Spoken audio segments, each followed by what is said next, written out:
بسم اللہ الرحمن الرحیم الحمد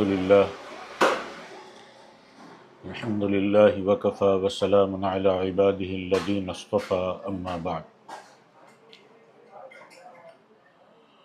اللہم صلی علی سیدنا مولانا محمد وعلی آل سیدنا مولانا محمد وبارک وسلم۔ قرآنی خواتین کے واقعات کا تذکرہ چل رہا ہے۔ ان واقعات میں حضرت موسیٰ علیہ السلام کی والدہ کا واقعہ،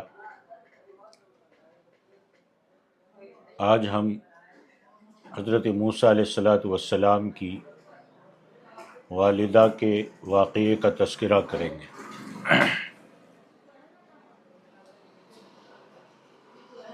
اس وقت پورے ملک میں بلکہ پوری دنیا میں مسلمان یہ سوچ رہے ہیں کہ مسلمانوں کے سوا سب ہمارے دشمن ہیں۔ جن کو ہم آج تک اپنا دوست اور اپنا وفادار سمجھتے تھے، وہ بھی دشمن بنے ہوئے نظر آ رہے۔ دوسری فکر مسلمانوں کو یہ ہو رہی ہے کہ مسلمانوں کو ختم کرنے کا پلان بن رہا ہے۔ ایسے حالات میں ہماری حفاظت کیسے ہوگی اور کس طرح ہماری جان، مال، عزت، آبرو کی حفاظت ہوگی؟ حالانکہ ہم جیسا سوچ رہے مکمل ایسا نہیں ہے۔ اللہ تعالیٰ نے قرآن مجید میں ہر چیز کی رہبری فرمائی ہے اور ہماری الجھن اور ہر ٹینشن کا علاج بیان فرمایا ہے۔ اس وقت مسلمانوں کو جو الجھن ہے، یہ آج سے ہزاروں سال پہلے مصر میں جب فرعون کی حکومت تھی اور بنی اسرائیل کے خاندان کے لوگ وہاں رہتے تھے، اس وقت ان کے سامنے بھی یہی الجھنیں اور یہی پریشانیاں تھیں۔ اس لیے کہ فرعون نے یہ طے کر لیا تھا کہ بنی اسرائیل کو کمزور کرنا ہے، اور خاص طور پر بنی اسرائیل میں حضرت موسیٰ علیہ السلام پیدا ہو رہے تھے، تو ان کو کیسے قتل کر کے ختم کر دینا ہے، اس کی بہت بڑی سازش اور پلاننگ وہ لوگ کر رہے تھے۔ مصر میں اس زمانے میں اللہ تعالیٰ نے ان کی کیسی حفاظت فرمائی، اگر آج مسلمان اس طریقے کو اپنا لے تو اللہ تعالیٰ آج بھی ہماری حفاظت فرمائیں گے۔ اللہ تعالیٰ نے ایک بڑے نبی حضرت موسیٰ علیہ السلام کی مصر میں عجیب حالات میں پیدائش اور پرورش کا واقعہ بیان کیا ہے۔ اس وقت پوری دنیا کے مسلمان جن حالات سے گزر رہے، اس واقعے میں ان کے لیے بڑا سبق ہے۔ حضرت موسیٰ علیہ السلام کی والدہ کے نام تاریخ میں، سیرت میں بہت آئے ہیں۔ کچھ 7 نام آئے۔ جمہور علماء امت کا اس بات پر اتفاق ہے کہ سیدنا حضرت موسیٰ علیہ السلام کی والدہ نبی نہیں تھی۔ اس زمانے میں مصر کی حکومت قبطی خاندان کے پاس تھی، اور فرعون کا تعلق بھی قبطی خاندان سے تھا۔ ایک دوسرا خاندان اس زمانے میں مصر میں رہتا تھا جن کا نام بنو اسرائیل ہے۔ حضرت یعقوب علیہ السلام کا دوسرا نام اسرائیل ہے۔ ان کی اولاد کو بنو اسرائیل کہتے ہیں، اور یہ اصل مصر کے رہنے والے نہیں تھے، لیکن تقریباً 400 سال سے مصر میں آباد ہو گئے تھے۔ یہ بھی دنیا میں ایک بہت بڑا ظلم ہے کہ جو لوگ 400 سال پہلے سے رہتے آ رہے پھر بھی ان کو پردیسی سمجھا جاتا ہے۔ بنی اسرائیل کا اصل وطن ملک شام تھا، وہ حضرت یوسف علیہ السلام کے زمانے سے مصر آ کر بسے ہوئے تھے، لیکن اقلیت میں تھے، مائنورٹی میں تھے، اور ان کو پردیسی یعنی دوسرے ملک سے آئے ہوئے لوگ سمجھا جاتا تھا۔ اور یہ بھی اس زمانے کا خطرناک تعصب ہے جو علاقائی بنیاد پر ہوتا ہے کہ یہ اس علاقے کا ہے، یہ ہمارے ادھر کا نہیں ہے، یہ باہر کا ہے۔ اسلام اس کو پسند نہیں کرتا ہے۔ اب فرعون نے ایک خواب دیکھا کہ بیت المقدس سے ایک آگ نکل کر مصر آئی، اور قبطی لوگوں کے جتنے مکانات ہیں اس میں یہ آگ لگی، اور بنی اسرائیل کے گھروں کو کچھ نہیں ہوا۔ معلوم ہوا کہ کبھی کبھی کافروں کو بھی سچے خواب آتے ہیں۔ اب فرعون کافر تھا، اس نے یہ صحیح اور سچا خواب دیکھا۔ اب فرعون خواب دیکھ کر بہت حیران ہوا۔ صبح جب دربار لگا، اس کے دربار میں بڑے بڑے ماہر لوگ تھے، اس نے اپنا خواب بیان کیا اور کہا کہ مجھے اس کی تعبیر بتاؤ۔ کہا گیا کہ اس خواب میں یہ اشارہ نکلتا ہے کہ بیت المقدس بنی اسرائیل کا وطن ہے، بیت المقدس سے آگ نکلی، اس کا مطلب یہ ہے کہ بنی اسرائیل فرعونی حکومت کے خاتمے کا ذریعہ بنیں گے۔ حضرت عبداللہ ابن عباس رضی اللہ عنہما کی ایک روایت سے پتہ چلتا ہے کہ انہوں نے اپنے ایک شاگرد قاسم بن ایوب سے فرمایا کہ سنو، ایک دن فرعون اور اس کے درباریوں میں یہ تذکرہ آیا کہ اللہ تعالیٰ نے حضرت ابراہیم علیہ السلام سے وعدہ فرمایا کہ ان کی اولاد میں نبیوں اور بادشاہوں کو پیدا کریں گے۔ دربار کے لوگوں نے کہا کہ ہاں، بنی اسرائیل تو اس کا انتظار کر رہے، اور بنی اسرائیل کو اس بات میں ذرہ بھی شک نہیں ہے، ان کو یقین ہے کہ بنی اسرائیل میں کوئی نبی اور رسول پیدا ہوگا۔ اب پہلے بنی اسرائیل کو یہ خیال تھا کہ حضرت یوسف علیہ السلام وہی نبی ہے، لیکن جب حضرت یوسف علیہ السلام کی وفات ہو گئی تو بنی اسرائیل کہنے لگے کہ حضرت ابراہیم سے جو وعدہ کیا گیا تھا وہ حضرت یوسف نہیں ہے، بلکہ کوئی اور رسول پیدا ہوں گے جو اس وعدے کے مصداق بنیں گے۔ اب فرعون نے جب یہ بات سنی تو اس کو فکر ہوئی کہ اگر بنی اسرائیل میں وہ نبی پیدا ہو گیا تو جس بنی اسرائیل کو اس نے غلام بنا رکھا ہے وہ نبی بنی اسرائیل کو آزادی دلوائے گا۔ اب جب اس نے یہ تعبیر سنی تو اس کو بڑی فکر ہوئی، اس نے اپنے درباریوں سے مشورہ کیا کہ ہمیں کیا کرنا چاہیے۔ دیکھو، فرعون بھی مشورے سے کام کرتا تھا، اور آج مسلمانوں کو مشورہ سمجھ میں نہیں آ رہا ہے۔ کام مشورے سے کرو، یہ نبیوں کا مبارک طریقہ ہے۔ درباریوں نے یہ مشورہ دیا کہ ہم ایسا قانون بنا دے کہ اگر بنی اسرائیل میں کوئی بچہ پیدا ہو تو فوراً اس کو قتل کر دیا جائے، تاکہ فرعون کی حکومت کو کوئی ختم نہ کر سکے، اور اسی پر عمل کر کے بنی اسرائیل کے بہت سارے بچوں کو قتل کیا گیا۔ دیکھو کتنا ظالمانہ قانون ہے، اور معلوم ہوا کہ ظالموں کی طرف سے بچوں کے قتل کرنے کا گناہ دنیا میں کوئی نیا نہیں ہے، بلکہ یہ فرعون کے زمانے سے چلا آیا ہوا ناپاک طریقہ ہے، اور یہ وہی جابرانہ ظالمانہ حاکمانہ آمیریت ہے کہ جو ایک دو کے کہنے پر پورے ملک کو اجاڑ دیتے، اور یہ ناپاک طریقہ ہے کہ ظالم جب ظلم کرنے پر اترتے ہیں اور حکومت کے نشے میں آتے تو معصوم بچوں کو بھی وہ قتل کر دیتے۔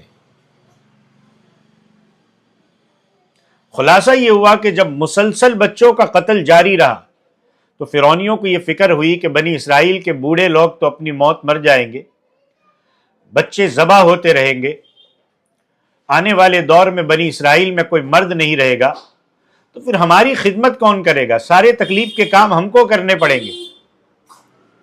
اس لیے کہ فرعونی لوگ سیٹ بنے ہوئے تھے، ان کی کھیتی باڑی بھی تھی، اس میں مزدوری کا کام بنی اسرائیل کے لوگ کرتے تھے۔ بنی اسرائیل کی عورتیں فرعونیوں کے گھروں میں برتن دھونے وغیرہ کا کام کرتی تھی۔ اب ایک نئی صورتحال پیدا ہو گئی تو یہ لوگ پھر مشورہ کرنے بیٹھے۔ معلوم ہوا کہ حالات بدلتے ہیں تو نئی باتیں مشورے میں لانی پڑتی ہے اور دوبارہ پھر رائے لینی پڑتی ہے۔ ایک ہی وقت کا مشورہ اور فیصلہ قیامت تک کا نہیں ہوتا۔ قیامت تک باقی رہنے والی چیز صرف قرآن اور حدیث ہے۔ حالات بدلتے ہیں تو مشورے بھی بدلنے پڑتے ہیں۔ اب جب یہ بات سامنے آئی تو مشورے میں یہ طے ہوا کہ 1 سال پیدا ہونے والے بچوں کو قتل کرو، دوسرے سال پیدا ہونے والے بچوں کو زندہ رکھو اور اس کی ترتیب بناؤ، اور اس کی حکمت یہ ہے کہ ہم کو ضرورت کے مزدور مل جائیں گے اور بنی اسرائیل کی نسل بہت زیادہ بڑھ نہیں پائیں گی۔ اس ترتیب پر عمل شروع ہو گیا۔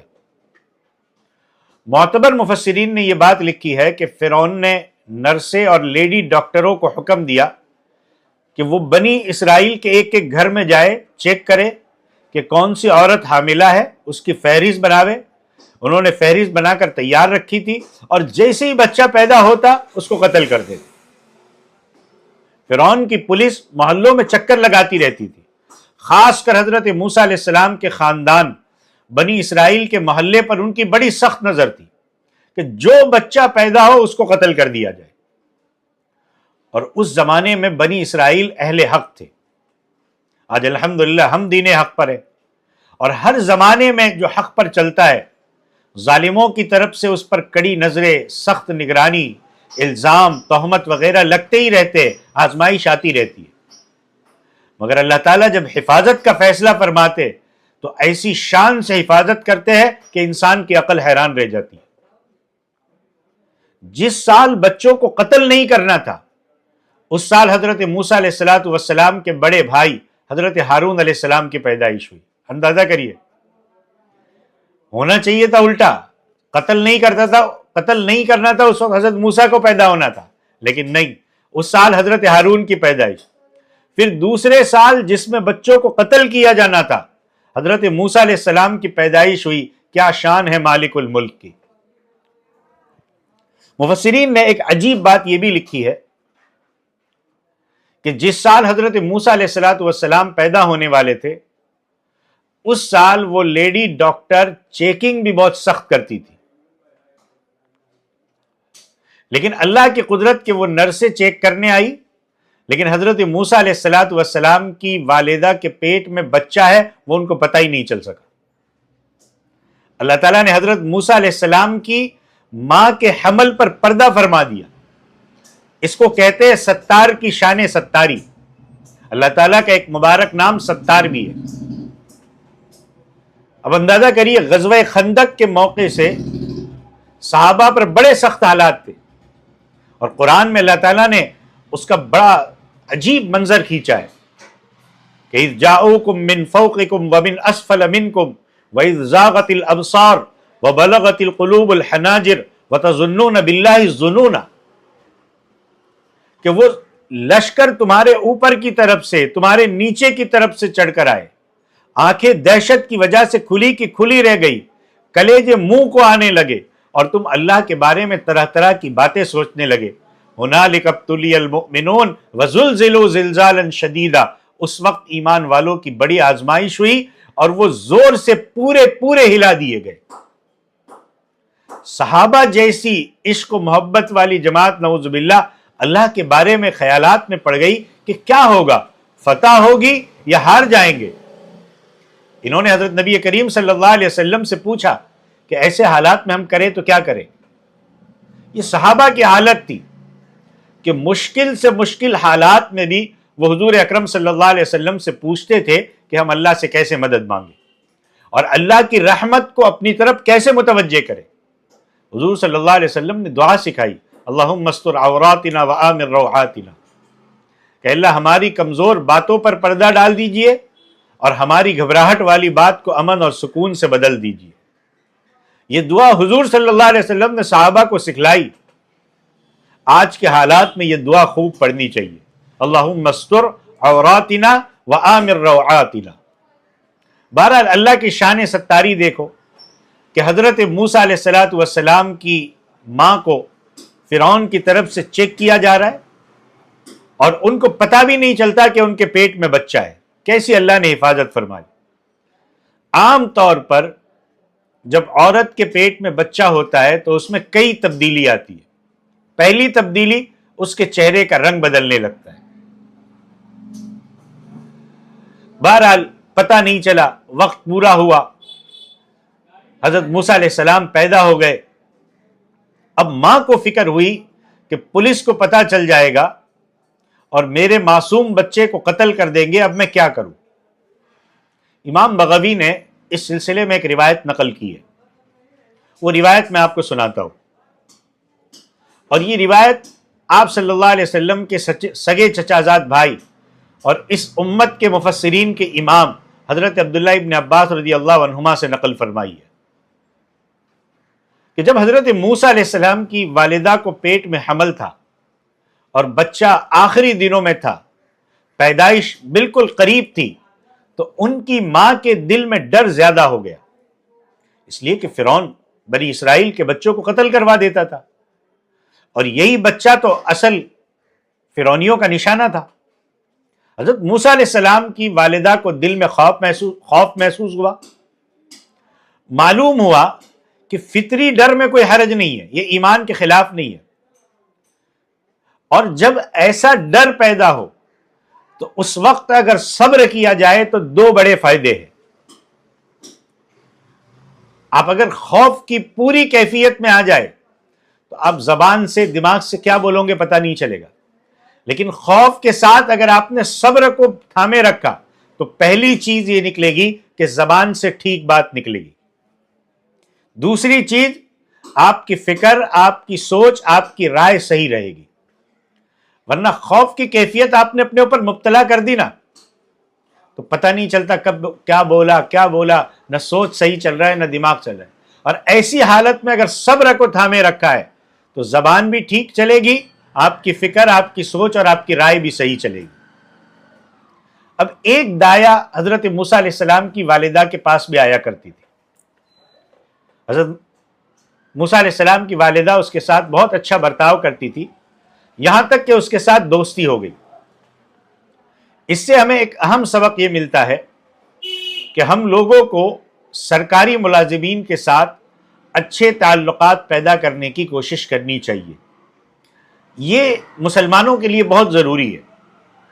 آج ہم مسلمانوں نے اپنا مزاج یہ بنا رکھا ہے کہ سرکاری آفیسر اور ملازمین کے ساتھ لڑائی جھگڑا اور برا سلوک، اور اس کی وجہ سے ہمارے جو کام آسانی کے ساتھ ہونے چاہیے وہ بھی نہیں ہوتے. تو سرکاری عملے کے ساتھ اچھے تعلقات پیدا کرنے کی کوشش کرنی چاہیے. اب حضرت موسیٰ علیہ السلام کی والدہ نے اس سرکاری دایا سے اچھی دوستی کر رکھی تھی. حضرت موسیٰ علیہ السلام کی والدہ کو درد ذیل شروع ہوا. انہوں نے فوراً اس نرس کو اطلاع بھیجی کہ مجھے درد شروع ہو گیا ہے اور میرا تیرے ساتھ محبت اور دوستی کا تعلق ہے، لہذا آج دوستی کا کچھ حق ادا کر کے مجھے فائدہ اور راحت پہنچا. وہ نرس جلدی سے آ گئی. اللہ کی عجیب شان، وہ نرس فرعون کے سٹاف میں سے تھی جو بنی اسرائیل کے دشمن تھے، لیکن اس نے حضرت موسیٰ علیہ السلام کی والدہ کی خدمت کرنا شروع کر دی. جب حضرت موسیٰ علیہ السلام کی پیدائش ہوئی اور آپ ماں کے پیٹ سے نکل کر زمین پر تشریف لائے تو آپ کی دونوں آنکھوں کے درمیان سے ایک نور نکلا. اس نرس نے وہ نور دیکھا اور اس نور کو دیکھتے ہی اس کا پورا بدن کانپنے لگا. چونکہ ان نرسوں کا تو یہ رات دن کا کام ہوتا ہے، اس نے ایسا کبھی بھی نہیں دیکھا تھا کہ کوئی بچہ پیدا ہو اور ایسا نور نکلا ہو. وہ بہت متاثر ہوئی اور اس نور کی وجہ سے حضرت موسیٰ علیہ السلام کی محبت اس نرس کے دل میں بیٹھ گئی. پھر وہ نرس حضرت موسیٰ علیہ السلام کی والدہ کو کہنے لگی کہ جب تو نے مجھے بلایا تھا تو میں اس نیت سے آئی تھی کہ جیسے ہی تجھے بچہ پیدا ہو میں پولیس کو بلوا کر تیرے بچے کو قتل کروا دوں، لیکن اب اس بچے کو دیکھ کر میں نے اپنی نیت بدل دی ہے، اور میرے دل میں تیرے بچے کی محبت اتنی زیادہ بڑھ گئی ہے کہ اب کوئی چیز مجھے اس سے زیادہ پیاری نہیں ہے، بس اب تو تیرے بچے کی صرف حفاظت کرنا ہے۔ اس لیے کہ میرا اندازہ ہے کہ فرعونی قوم کا دشمن جو بچہ ہونے والا ہے وہ یہی ہے۔ ایک دوسری بات اس میں یہ بھی تھی کہ جو اللہ نے قرآن میں ارشاد فرمائی کہ وَأَلْقَيْتُ عَلَيْكَ مُحَبَّةً مِّنِّي وَلِتُصْنَعَ عَلَىٰ عَيْنِي، کہ موسیٰ میں نے تم پر اپنی طرف سے محبت ڈال دی، اور یہ سب کام اس لیے کیا تاکہ تم میری نظروں کے سامنے پرورش پاؤ۔ اللہ نے حضرت موسیٰ علیہ السلام کو ایسی محبوبیت عطا فرمائی تھی کہ جو ان کو دیکھتا وہ آپ سے محبت کرنے لگتا تھا۔ اب یہ ایک نقطہ ہے کہ اگر ہم واقعی اللہ والے بن جائیں تو یہ جو آس پاس درختوں کی، پتھر کی، مورتیوں کی پوجا کرنے والی قوم ہے، ہمیں ان سے اپنی پوجا نہیں کروانی ہے، لیکن اگر ہم اللہ والے بن جائے، اگر ہم صحیح معنوں میں مسلمان بن جائے تو وہ ہمارے ساتھ انشاءاللہ محبت کرنے والے بن جائیں گے۔ کمی بس اتنی ہے کہ ہم کو اللہ کی عبادت اور اس کی نسبت کا جو نور اور جو محبوبیت پیدا کرنی چاہیے وہ آج تک ہم نہیں کر سکے۔ اس کو اپنے اندر پیدا کرنے کی ضرورت ہے۔ آپ نے بڑے بڑے اللہ والوں کو دیکھا ہوگا کہ جب وہ کٹر کافروں کے علاقوں میں چلے جاتے تو وہ ان کے سامنے ہاتھ جوڑ کر کھڑے ہو جاتے۔ ہمارے یہاں رواج ہے کہ ہندو عورتیں اپنے بچوں کو لے کر مسجد کے دروازے پر آ کر دم کراتی ہے۔ اس کا کیا مطلب ہے؟ اس لیے کہ یہ مسلمان مسجد میں جا کر اللہ کا نیک بندہ بن کر آیا ہے، وہ مسجد سے دور جا کر نیکی کے اثرات ختم کرے، اس سے پہلے میں مسجد کے دروازے پر ہی دم کروا لوں تاکہ میرے بچے کو شفا ہو جائے۔ ذرا اس نقطے کو سوچے۔ اور وہی مسلمان مسجد چھوڑ کر 100 قدم 200 قدم آگے ان سے ملے گا تو بہت سارے غیر مسلم ان سے دشمنی کا برتاؤ کرتے۔ نتیجہ نکلا کہ مسجد کی جو برکت تھی وہ ہم نے اپنے غلط معاملات، اپنی بد اخلاقی کی وجہ سے ختم کر ڈالی۔ اگر وہ مسجد والی نورانی نسبت ہم بازاروں میں باقی رکھتے، ہم معاملات میں باقی رکھتے، تو وہ لوگ ہمارے ساتھ وہی محبت کرتے جو مسجد کے دروازوں پر ہوتی ہے۔ بہرحال اس نرس نے کہا کہ اس بچے کی محبت میرے دل میں بیٹھ گئی ہے، میں کسی کو بتاؤں گی نہیں، اور تجھے بھی نصیحت کرتی ہوں کہ تو اس کی حفاظت کرنا۔ جب وہ نرس وہاں سے نکلی تو اتفاق سے سرکار کے جاسوسوں نے نرس کو دیکھ لیا کہ وہ کسی گھر سے نکل رہی ہے۔ فوراً اندازہ ہو گیا کہ یہاں کوئی بچہ پیدا ہوا ہے۔ وہ حضرت موسیٰ علیہ السلام کی والدہ کے دروازے پر آئے۔ حضرت موسیٰ علیہ السلام کی بہن، جن کا نام کلثوم یا کہیں مریم لکھا ہے یا کہیں کاتمہ لکھا ہے، وہ اپنی امی سے کہنے لگی کہ پولیس والے آ گئے۔ حضرت موسیٰ علیہ السلام کی والدہ نے چھوٹے بچے کو جو ابھی پیدا ہوا ہے ایک کپڑے میں لپیٹا اور آگ سے بھڑکتے تنور میں جا کر کے رکھ دیا۔ تفسیر مظہری میں یہ لکھا ہے۔ ایک ماں کو اپنے بچے کی حفاظت کی کیسی فکر لاحق ہوئی کہ حضرت موسیٰ کی ماں بھول گئی کہ میں اپنے بچے کے ساتھ کیا کر رہی ہوں، بس اس کو بچانا ہے۔ اس نے کپڑے میں لپیٹ کر جلتی آگ میں جھونک دیا۔ اللہ کی شان کہ اللہ نے حضرت موسیٰ علیہ السلام کے لیے اس آگ کو ٹھنڈا بنا دیا، اور وہاں حضرت موسیٰ علیہ السلام کی اللہ تعالیٰ نے حفاظت فرمائی۔ اتنے میں پولیس والے گھر میں گھس گئے۔ حضرت موسیٰ کی والدہ کا چہرہ دیکھا کہ ان کے چہرے کا رنگ بدلا ہوا نہیں ہے، کیونکہ جب گھبراہٹ ہوتی ہے تو رنگ بدل جاتا ہے۔ تو دیکھا کہ رنگ بدلا ہوا نہیں ہے، سکون ہے، اطمینان ہے۔ اب وہ پولیس والے پوچھنے لگے کہ یہ نرس تمہارے یہاں کیوں آئی تھی؟ موسیٰ کی والدہ نے کہا کہ یہ تو میری سہیلی ہے، وہ مجھے ملنے کے لیے آئی تھی، اور یہ بات بالکل صحیح تھی۔ پولیس والے بھی وہاں سے واپس چلے گئے۔ پولیس کے جانے کے بعد حضرت موسیٰ علیہ السلام کی والدہ کا ڈر دور ہوا اور عقل اور سمجھ پھر سے برابر ہوئی۔ حضرت موسیٰ علیہ السلام کی والدہ کو اطمینان ہو گیا کہ اب ہمارے بچے کو کوئی ہاتھ نہیں لگائے گا۔ اس کے بعد حضرت موسیٰ کی ماں کو یاد نہیں رہا کہ بچہ کہاں ہے. انہوں نے اپنی بیٹی سے کہا کہ موسیٰ کہاں ہے؟ وہ بھی کہنے لگی مجھے بھی نہیں پتا کہ موسیٰ کہاں ہے. افراتفری کی وجہ سے ماں تنور میں رکھ کر بھول گئی تھی اور بہن کو تو معلوم ہی نہیں تھا. اللہ کی قدرت دیکھو. اللہ جب حفاظت کرنے پر آتے تو کیسے حفاظت کرتے. پولیس آ کر چلی گئی، وہاں تک تو حضرت موسیٰ کو جو بچے تھے رونا بھی نہیں آیا، اطمینان کے ساتھ وہ چولہے میں سوئے رہے. لیکن جب پولیس چلی گئی تب حضرت موسیٰ علیہ السلام کو رونا آیا. یہ اللہ کی طرف سے بات تھی. چولہے میں سے رونے کی آواز سنی، ماں کو یاد آیا کہ میں نے اپنا بچہ چولہے میں رکھ دیا تھا. اللہ نے وہ چولہا حضرت موسیٰ علیہ السلام کے لیے ٹھنڈک اور سلامتی والا بنا دیا. اور الحمدللہ حضرت موسیٰ علیہ السلام کا وہاں ایک بال بھی نہیں جلا تھا. ماں نے بچے کو نکالا، سینے سے لگایا، اپنی گود میں لیا اور پرورش کرنے لگی. اس کے بعد حضرت موسیٰ علیہ السلام کی ماں نے ایک باغ میں جا کر حضرت موسیٰ علیہ السلام کو چھپا دیا. دن میں ایک مرتبہ جاتی دودھ پلاتی، اسی طرح رات میں ایک مرتبہ جاتی دودھ پلاتی. عجیب اللہ کی شان کہ مسلسل 3 مہینے گزر گئے لیکن کبھی آپ نے رونے کی آواز نہیں نکالی. کہیں کسی کو بچے کا پتہ نہ چل جائے، کیونکہ آس پاس والوں کو بچے کا پتہ رونے کی آواز سے ہی چلتا ہے. اسی طرح چھوٹے بچے حرکت بھی کرتے لیکن حضرت موسیٰ علیہ السلام کوئی بھی ایسی حرکت نہیں کرتے تھے جس سے دوسروں کو پتہ چل جائے. سکون کے ساتھ 3 مہینے مکمل کیے. جب 4تھا مہینہ شروع ہوا تو حضرت موسیٰ علیہ السلام نے رونے کی آواز نکلی اور لوگوں کو پتہ چلا کہ یہاں تو بچہ ہے. یہ بھی اللہ کی قدرت چل رہی ہے. اب امی جان کو ڈر لگ گیا کہ کہیں پولیس والے آ کر بچے کو قتل نہ کر ڈالے. ماں بہت پریشان ہوئی. اب اللہ کی طرف سے وحی آ رہی ہے وَأَوْحَيْنَا إِلَىٰ أُمِّ مُوسَىٰ أَنْ أَرْضِعِيهِ، اور ہم نے موسیٰ علیہ السلام کی والدہ کو الہام کیا کہ تو موسیٰ علیہ السلام کو دودھ پلاتی رہ. معلوم ہوا کہ عورتوں کو چاہیے کہ اپنے بچوں کو دودھ پلائے. آج کے فیشن پرستی کے زمانے میں کچھ بہنیں بچوں کو دودھ نہیں پلاتی اور اس کے بہت سارے نقصانات ہیں.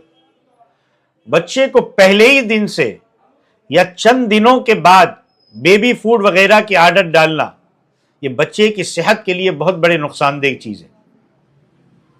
دنیا میں سب سے پتلا دودھ عورت کا ہوتا ہے، اتنا پتلا کسی اور جانور کا بھی نہیں ہوتا. لیکن اللہ نے اس دودھ میں جو طاقت رکھی ہے وہ طاقت بچے کے لیے بہت ہی زیادہ فائدے کی چیز ہوتی ہے. جیسے جب کسی آدمی سے جھگڑا ہو جائے تو ہم اپنی زبان میں لوگ بولتے ہیں نا ماں کا دودھ پیا ہے تو لڑنے کے لیے آ جا. اس کا مطلب یہی ہوتا ہے کہ ایک بچے نے اگر ماں کا دودھ پیا ہے تو پوری زندگی اس کے لیے طاقت اور تندرستی کا ذریعہ بنتا ہے. آج کل جو میڈیکل ریسرچ چل رہے ہیں اس میں یہ بات سامنے آ رہی ہے کہ جو عورتیں اپنے بچوں کو دودھ نہیں پلاتی یا کم پلاتی ہے تو وہاں کینسر کے خطرات لگے رہتے ہیں خود عورت کو. اور جو عورتیں اپنے بچوں کو پورا دودھ پلاتی ہے تو اس کو کینسر وغیرہ کی خطرناک بیماری سے حفاظت ہوتی ہے. یہ دودھ پلانے کا حکم اور بچے کے لیے ضروری ہدایات اللہ تعالیٰ نے کیسے دی؟ بعض روایات میں آتا ہے کہ اللہ تعالیٰ نے باقاعدہ فرشتے کو بھیجا. بعض کہتے ہیں کہ اللہ نے خواب میں دکھایا یا دل میں الہام کیا. حضرت موسیٰ علیہ السلام کو والدہ نے ان کی 3-4 مہینے دودھ پلایا. پھر جب وقت گزرتے گزرتے ایک وقت ایسا آیا کہ فرعون پورے اصرار سے اسرائیلی بچوں کو تلاش کرنے لگا اور بچے کے رونے کی آواز بھی آنے لگی. تب موسیٰ علیہ السلام کی ماں کے دل میں یہ ڈر پیدا ہوا کہ اب شاید فرعون تک بات پہنچ گئی ہے کہ اس گھر میں بچہ ہے اور پولیس آ کر اس بچے کو قتل کر دے گی. تب اللہ تعالیٰ نے یہ حکم دیا ان اقذفیہ فی التابوت فاقذفیہ فی الیم فلیلقہ الیم بالساحل یأخذہ عدو لی وعدو اللہ یأخذہ عدو لی وعدو اللہ، کہ اس بچے کو صندوق میں رکھ دو، پھر اس صندوق کو دریا میں ڈال دو اور پھر دریا اس صندوق کو کنارے پر لا کر ڈال دے گا. اچھا وہ صندوق بھی کہا جائے گا اللہ کی قدرت کہ جب وہ کنارے پر صندوق آئے گا تو اس کے نتیجے میں اس بچے کو ایک ایسا آدمی یعنی فرعون اٹھائے گا جو میرا بھی دشمن ہے اور موسیٰ علیہ السلام کا بھی دشمن ہے. کہیں دور نہیں لے جا رہا ہے, کہیں دوسرے ملک میں نہیں لے کے جا رہا ہے, فرعون کے محل میں ہی جا رہے ہیں. یعنی خود سمندر اطاعت کرنے والے شخص کی طرح ہو جائے گا. اللہ کے حکم کی نافرمانی سمندر کے بس میں بھی نہیں ہے. اب دیکھو کیا شان ہے مالک کی. اللہ نے یہ بھی کہا کہ دیکھو جب تمہیں خطرہ لگا رہے تو اس کو دریا میں ڈال دینا, ڈرنا مت, غم مت کرنا, ہم اس کو تمہارے پاس واپس لوٹائیں گے اور ان کو رسولوں میں سے ایک رسول بنا دیں گے. اب کیا شان ہے مالک کی کہ جان بچانے کے لیے جو تدبیر بتلائی گئی وہ بھی جان کو خطرے میں ڈالنے والی تدبیر ہے. جیسے آج کل کئی جگہوں پر کینسر کی بیماری کی ہلاکت سے بچنے کے لیے زہریلا ناک کوبرا جو ہے اس کے انجیکشن لگوائے جاتے. اب بچے کی حفاظت کے لیے اللہ تعالیٰ نے یہ حکم دیا کہ بچے کو سمندر میں ڈالو. حالانکہ دریا میں آدمی ڈوب کر ختم ہو جاتا ہے, مگر یہ اللہ کا حکم تھا, اور اللہ کے حکم کو پورا کرنا اگر کسی کو سیکھنا ہو تو حضرت موسیٰ علیہ السلام کی والدہ سے سیکھے. بچے کو بچانا ہے, بچانے کے لیے سمندر میں ڈالنا, یہ ظاہر میں سمجھ نہیں آتا, پھر بھی اللہ کا حکم تھا, عمل کیا. اور اللہ کی عجیب قدرت کہ ایک خطرے سے بچنے کے لیے دوسرا خطرہ مول لیا جائے کہ دریا میں بچے کو چھوڑ دو. اور حقیقت یہ ہے کہ ظاہری احوال کے خلاف اللہ کے حکم کی پابندی کرنے والے کبھی ناکام نہیں ہوتے. لیکن یاد رکھو اللہ کے حکم کے سامنے بندے کی پلاننگ کوئی حیثیت نہیں رکھتی. اللہ کے حکم پر سب سے پہلے عمل ہونا چاہیے. اگر پلاننگ کرنا ہو تو یہ کرو کہ اللہ کا حکم ہم آسانی سے کیسے پورا کریں, ہمارے گھروں کے بندے جماعت کے ساتھ نماز پڑھے کیسے, اس کی پلاننگ کرو. اللہ کے حکم پورا کرنے کی پلاننگ کرو. اللہ کا حکم چھوڑنے کی تدبیر مت کرو, پلاننگ مت کرو. جو پلاننگ اللہ کے حکم کو چھوڑنے کی ہوتی ہے اور اس کے جو بہانے ہوتے وہ شیطانی پلاننگ ہے. اللہ ایسی پلاننگ سے ناراض ہوتے. بہت سے مسلمان شریعت کے قانون سے بچنے کے بارے میں عجیب عجیب پلاننگ کرتے, عجیب عجیب بہانے کرتے, ہیلے کرتے. یہ حضرت موسیٰ علیہ السلام کی والدہ عورت ذات ہے, اللہ دریا میں ڈالنے کا حکم دے رہے. ہر والدہ کو اپنے بچے کے ساتھ شفقت اور محبت ہوتی ہے, پھر بھی حکم ہوتا ہے کہ ابھی تمہاری شفقت پیچھے رکھو اور اللہ کا حکم پورا کرو. آج کے حالات میں ہمیں یہی کرنا ہے. ماں باپ کی محبت, شفقت, پیار بہت بڑی چیز ہے, لیکن اولاد سے محبت اور شفقت یہ نہیں ہے کہ اولاد اگر کھلم کھلا حرام اور شریعت کے خلاف کام کرے پھر بھی ہم شفقت میں ان کو نہ روکیں. ایسی شفقت گناہ ہے.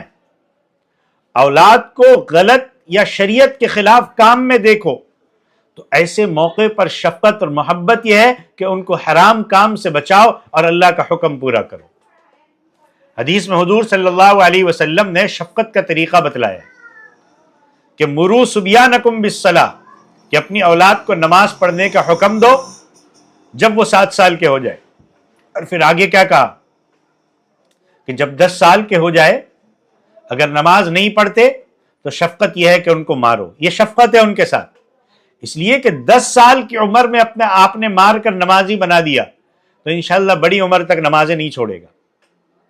اور 10 سال کی عمر میں نماز میں غفلت کی تو اس غفلت کی اصلاح کرنا مشکل کام ہوگا.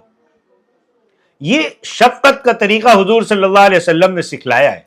یہ شفقت ہے. آج لوگ جو تنبیہ کی جاتی ہے تو اس کو شفقت نہیں سمجھتے, اس کو ظلم سمجھتے. یہ بچے کے ساتھ شفقت اور محبت ہے. حضرت موسیٰ علیہ السلام کی والدہ عرض کرتی ہے کہ میرے اللہ آپ کی قدرت پر میرا یقین ہے, لیکن اے اللہ میں اپنے معصوم بچے کو کیسے دریا میں ڈال دوں؟ دریا کی گہرائی میں کون میرے بچے کو بچائے گا؟ اگر کسی مچھلی نے میرے بچے کو نگل لیا تو کون میرے بچے کی جان کو بچائے گا؟ ایک ماں اپنے دل کے جذبات کو, اپنے دل کے خدشات کو اللہ کی بارگاہ میں پیش کر رہی ہے۔ جواب ملتا ہے ایک لکڑی کی پیٹی بناؤ، اس میں بچے کو رکھ کر دریا میں ڈال دو۔ حضرت موسیٰ علیہ السلام کی والدہ کیسی ہمت والی ہوگی کہ لکڑی کی پیٹی بنائی، اس میں بچے کو رکھ کر دریا میں ڈال دیا۔ اللہ سے دعا کرو کہ اللہ مجھے اور آپ کو اپنا حکم پورا کرنے والا بنا دے۔ جیسے حضرت موسیٰ علیہ السلام کی والدہ اپنے بچے کی جان بچانے کے لیے اللہ کا حکم آیا تو اس کو پورا کرنے کے لیے اپنے بچے کو دریا میں ڈال رہی ہے۔ ظاہر میں یہ نظر آ رہا ہے کہ دریا میں ڈالنے سے بچہ ہلاک ہو جائے گا، لیکن وہ اللہ کا حکم پورا کر رہی ہے۔ آج ہماری بہت سی بہنوں کے دل و دماغ میں آتا ہے کہ بچے کو حافظ، عالم، مفتی بنائیں گے تو گویا بھوک پیاس محتاجگی کے سمندر میں ہم بچے کو ڈال رہے۔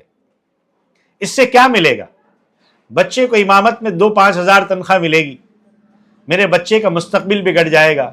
گویا وہ یہ سمجھتی ہے کہ بچے کو عالم، حافظ، مفتی بنانا یہ بھوک پیاس کے دریا میں ڈال دینا ہے، لیکن وہ یہ نہیں سوچتی کہ اللہ کا حکم ہے کہ علم سیکھو سکھلاؤ، قرآن سیکھو اور سکھلاؤ۔ یاد رکھو، یہ جو آج ہمیں ظاہر میں بھوک، غربت، مفلسی کا سمندر نظر آ رہا ہے، اللہ کا حکم پورا کرتے ہوئے اور اس پر بھروسہ کرتے ہوئے دین کے علم کے سمندر میں بچے کو ڈال دو۔ جس موسیٰ کو اللہ نے سمندر میں بچایا، عزت عطا فرمائی، فرعون کے محل میں پہنچایا، وہی اللہ دنیا میں ہمارے بچوں کو عزت کے اعلیٰ مقام پر پہنچائیں گے۔ یہ اللہ کا وعدہ ہے۔ اللہ نے قرآن میں کہا یرفع اللہ الذین آمنوا منکم والذین اوتوا العلم درجات، کہ تم میں سے جو ایمان لائے اور جن کو علم دیا گیا ان کے درجوں کو اللہ بلند کریں گے۔ واللہ بما تعملون خبیر، اور جو عمل بھی تم کرتے ہو اللہ اس کی پوری خبر رکھتے ہیں۔ اللہ دنیا میں بھی اونچا مقام دیں گے، اللہ آخرت میں بھی اونچا مقام عطا فرمائیں گے۔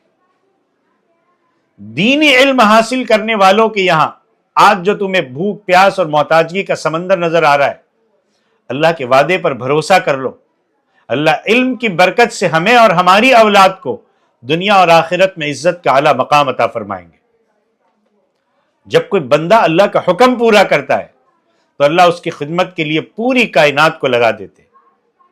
ہوا کا نظام بھی اس کی خدمت کے لیے ہوتا ہے، فرشتے بھی اس کی خدمت میں لگ جاتے ہیں۔ بعض تفسیری روایتوں میں آتا ہے کہ اللہ نے ہوا کو حکم دیا کہ یہ پیٹی جس میں موسیٰ سوئے ہوئے اس کو پانی میں چلاؤ۔ ہوائیں پانی پر بھی چلتی ہے، اس سے موج اٹھتی ہے اور کشتی چلنے لگتی ہے۔ حضرت موسیٰ علیہ السلام کی صندوق کی حفاظت ہوا کر رہی ہے، اور اللہ کی شان دیکھو، کبھی تو اللہ تعالیٰ اپنے وفادار بندوں کے لیے سورج کو بھی تابع کر دیتا ہے۔ ہاں، اسی طرح جو اللہ کا حکم پورا کرے گا، چاہے وہ مرد ہو چاہے وہ عورت ہو، اللہ اس کو کبھی ناکام نہیں کرتے۔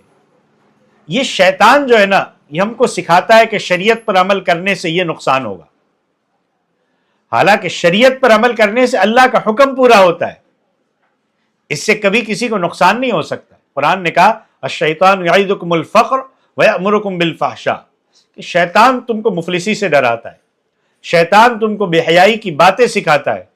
واللہ یعدکم مغفرۃ منہ وفضلا، اور اللہ اپنی مغفرت اور فضل کا تم سے وعدہ کرتا ہے۔ اللہ تعالیٰ نے حضرت موسیٰ علیہ السلام کی والدہ سے 4 وعدے فرمائے۔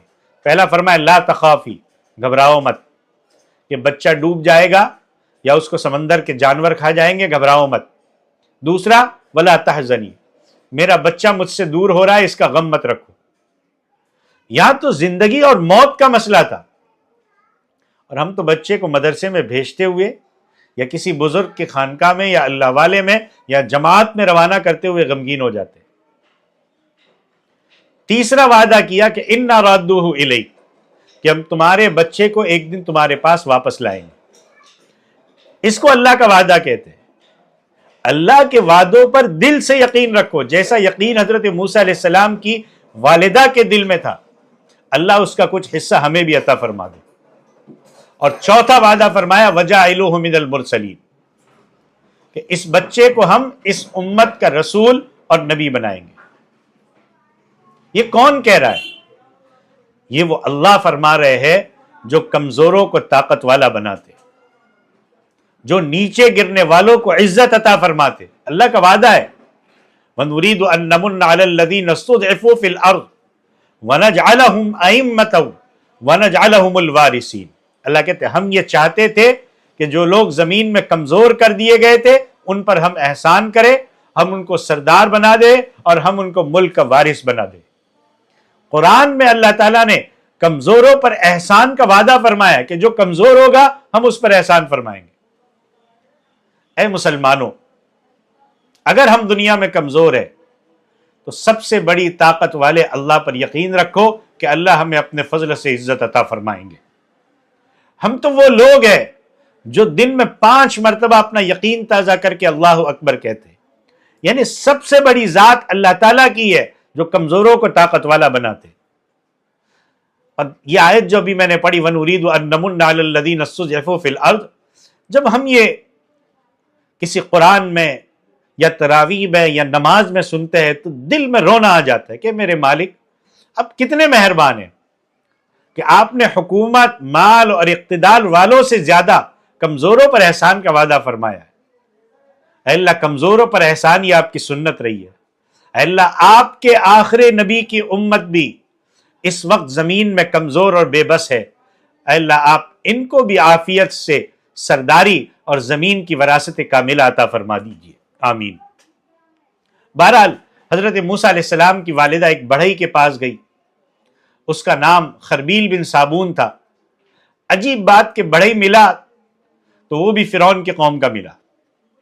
حضرت موسیٰ علیہ السلام کی والدہ نے اس سے ایک چھوٹا سا صندوق خریدا، اس صندوق کا رنگ کالا تھا۔ اس بڑھئی نے پوچھا کہ اس صندوق کا کیا کرو گے؟ حضرت موسیٰ علیہ السلام کی والدہ نے صاف بتلا دیا کہ میرا ایک چھوٹا بچہ ہے، اس کو چھپانا ہے۔ ایسا نہیں کہا کہ مجھے فرعون کا ڈر ہے، جھوٹ نہیں بولا، صاف فرمایا۔ اس لیے حدیث میں فرمایا الصدق ینجی، سچائی تم کو بچائے گی۔ ماں پیٹی لے آئی، حضرت موسیٰ کو اندر رکھا۔ وہ بڑے ہی سمجھ گیا کہ یہ تو بنی اسرائیل کی عورت ہے، اس کے گھر لڑکا پیدا ہوا ہے، اور وہ جلدی سرکاری پولیس کے پاس گیا، پولیس کو اس کی اطلاع دے کہ بنی اسرائیل کے فلانے گھرانے میں بچہ پیدا ہوا ہے اور اس کی ماں بچے کو چھپانے کے لیے میرے پاس پیٹی لینے آئی تھی۔ اللہ کا کرنا ایسا ہوا کہ وہ بڑے پولیس والوں کے پاس گیا، اللہ نے اس کی زبان کو گونگا بنا دیا، وہ بالکل بول نہیں پایا، اشارے سے کچھ سمجھانا چاہا لیکن سمجھ نہیں پایا۔ اور جب وہ پولیس والے سمجھ گئے، تھک گئے، نہیں سمجھ پائے تو ان کو ڈنڈے مار کر بھگا دیا۔ اب یہ بڑے ہی جب اپنے گھر پر آیا، اللہ کی شان وہ دوبارہ بولتا ہو گیا۔ اس کے دل میں خیال آیا کہ جا کر پولیس کو بچے کی ولادت کی اطلاع کر دوں۔ وہ دوسرے دن گیا، اللہ نے اس دن اس کو ڈبل عذاب میں مبتلا کر دیا۔ آج وہ نہ بول سکا نہ دیکھ سکا، زبان اور آنکھ دونوں چلی گئی۔ پولیس والوں نے آج بھی اس کو مار کر بھگا دیا۔ اب دیکھو، غلط جاسوسی کرنے گیا تو اللہ نے کیسی پٹائی کروائی۔ اگر ہم صحیح مسلمان بن گئے تو انشاءاللہ اللہ تعالیٰ کو ایسے حالات کھڑے کرنے میں دیر نہیں لگے گی۔ بہت سے لوگ مسلمانوں کی جاسوسی کرتے ہیں اور بہت سی جگہ خود مسلمان کی جاسوسی کرتا ہے، یہ دونوں غلط ہے۔ اب جب وہ بڑے پولیس اسٹیشن سے واپس آ رہا تھا تو وہ ایک گھڑے میں گر گیا۔ اس نے گھڑے میں پڑے نیت کی کہ اے اللہ، تو میری زبان بھی اچھی کر دے، میری آنکھ بھی اچھی کر دے، میں اس بچے کے بارے میں اب جاسوسی نہیں کروں گا، سچی پکی توبہ کرتا ہوں، اور اب میں اس بچے کی وہ جہاں بھی ہوگا اس کی حفاظت کروں گا۔ اب دیکھو، سچی پکی توبہ اللہ کو بہت پسند ہے۔ اب چونکہ اللہ دلوں کے بھید کو جانتے ہیں، اللہ نے اس کی توبہ قبول کر کے اس کو تندرست بنا دیا۔ اس نے اللہ کے سامنے سجدہ کیا، اللہ سے دعا کی کہ اللہ تیرا وہ نیک بندہ کہاں ہے جس کے لیے میں جاسوسی کرنے گیا تھا۔ اللہ نے اس کی رہبری فرمائی، حضرت موسیٰ کے گھر پہنچا، حضرت موسیٰ سے محبت اور عقیدت ظاہر کرنے لگا، اور آگے چل کر حضرت موسیٰ پر ایمان لایا اور سچا پکا مومن بن گیا۔ اسی وقت اس کو تو پورا یقین ہو گیا تھا کہ حضرت موسیٰ اللہ کے نبی ہے۔ اب حضرت موسیٰ کی والدہ صندوق لے کر کے آئی، اس میں روئی بچھائی، اس میں ٹارکول لگایا تاکہ پانی اندر نہ جائے، حضرت موسیٰ کو پیٹی میں سلا دیا اور پیٹی بند کر کے دریائے نیل میں چھوڑ دی۔ نیل یہ ایک ندی کا نام ہے جس کو انگلش میں کہتے ہیں نائل، اور بخاری کی حدیث میں نائل ندی جنت کی ندیوں میں سے، کہ جنت کی 4 ندیاں ہیں، سیحان، جیحان، نیل اور فرات، یہ جنت کی ندیاں ہیں۔ اب بیٹی دریائے نیل میں تیرتی ہوئی جا رہی ہے، ظاہر ہے کہ ایک ماں کو آنسو آ گئے ہوں گے کہ اب شیطان وسوسہ ڈالنے آیا۔ یاد رکھو، شیطان کی سب سے بڑی طاقت وسوسہ ڈالنا ہے۔ کبھی آپ نے ایسا دیکھا کہ کوئی مسجد جا رہا اور شیطان آیا اور اس نے پکڑ کر کہا کہ نہیں، تم فلم دیکھنے سنیما گھر چلو؟ انسانوں میں جو شیطان کے ایجنٹ ہیں وہ ایسا کر سکتے ہیں، لیکن جو اصلی شیطان ہوگا وہ ہاتھ نہیں پکڑے گا، وہ دل میں وسوسہ ڈالے گا، کہاں نماز پڑھنے جائے گا، کہاں کرے گا، نماز پڑھ کے تجھے کیا ملے گا، اور وہ ادھر ادھر کی باتیں سجائے گا کہ میرے کو وقت نہیں ملا، میری مشغولی ایسی تھی، مجھے صبح اٹھ نہیں پایا، اور بہت ساری چیزیں۔ بہرحال شیطان نے حضرت موسیٰ علیہ السلام کی والدہ کے دل میں وسوسہ ڈالنا شروع کیا کہ ارے تو بہت پاگل عورت ہے، کیوں بچے کو سمندر میں ڈال دیا؟ اگر یہ بچہ تیری گود میں رہتا تو اتنا ہی ڈرتا کہ پولیس آتی، تیرے بچے کو قتل کر دیتی، تو اپنے بچے کی موت اپنے سامنے دیکھتی، اپنے ہاتھ سے غسل دیتی، اپنے ہاتھ سے کفن پہناتی، اپنے ہاتھ سے اس کا جنازہ تیار کرتی، یہ تیری آنکھوں کے سامنے ہوتا۔ یہ تو نے دریا میں ڈال دیا، اب پتہ نہیں تیرے بچے کا کیا ہوتا ہے، کوئی مچھلی کھا جاتی ہے، پانی کا جانور کھا جاتا ہے، پتہ نہیں کیا ہوگا، یہ تیرے بچے کو تیرے ہاتھ سے کفن ملے گا، اور اب یہ ہوگا کہ نہ کفن ملے گا نہ جنازہ ملے گا۔ یہ شیطان کی ایک چال تھی۔ حضرت موسیٰ علیہ السلام کی والدہ اللہ کا حکم پورا نہ کرے اور حضرت موسیٰ علیہ السلام کو دریا میں نہ ڈالے۔ ہم کو بھی ظاہر میں ایسا لگ رہا ہے کہ شیطان کی بات بہت صحیح ہے، اور شیطان ہمیشہ ایسی ہی بات کرتا ہے۔ اسی کو سورۃ النمل میں اللہ نے فرمایا کہ وَزَيَّنَ لَهُمُ الشَّيْطَانُ أَعْمَالَهُمْ فَصَدَّهُمْ عَنِ السَّبِيلِ فَهُمْ لَا يَهْتَدُونَ، کہ شیطان نے ان کو یہ سمجھا دیا ہے کہ ہم جو غلط کام کر رہے ہیں یہ کام بہت اچھے ہیں۔ شیطان نے ان کو ان کے صحیح راستے سے روک رکھا ہے، فَصَدَّهُمْ عَنِ السَّبِيلِ فَهُمْ لَا يَهْتَدُونَ، وہ صحیح راستے پر چلتے نہیں ہیں۔ یعنی شیطان سوار کر غلط بات سامنے لاتا ہے تو وہ بات انسان کو اچھی لگتی ہے۔ جیسے سالن بنایا، بگڑ گیا، اب اس پر ہرے دھنیے کا کاٹ کر چھڑک دو، ذرا پیاز کا بگھارا اوپر ڈال دو، اور شاندار کٹورے میں لے جا کر رکھ دو، تو لوگ کہیں گے واہ واہ کیا بہترین سالن ہے۔ ہاں، جب کھائیں گے تو پتہ چلے گا کہ وہ تو جل کر خراب ہو گیا۔ بالکل یہی حال شیطان کے وسوسوں کا ہے۔ ظاہر میں اس کے مشورے بہت اچھے دکھتے ہیں، لیکن اندر سے فساد اور بگاڑ ہوتا ہے۔ اللہ تعالیٰ شیطان کے مکر و فریب سے ہماری حفاظت فرمائے، آمین۔ بس اسی پر میں آج ختم کرتا ہوں، باقی یہی واقعہ آئندہ مجلس میں آگے ذکر کیا جائے گا۔ اللہ تعالیٰ عمل کی توفیق عطا فرمائے، آمین۔ وآخر دعوانا ان الحمد للہ رب العالمین۔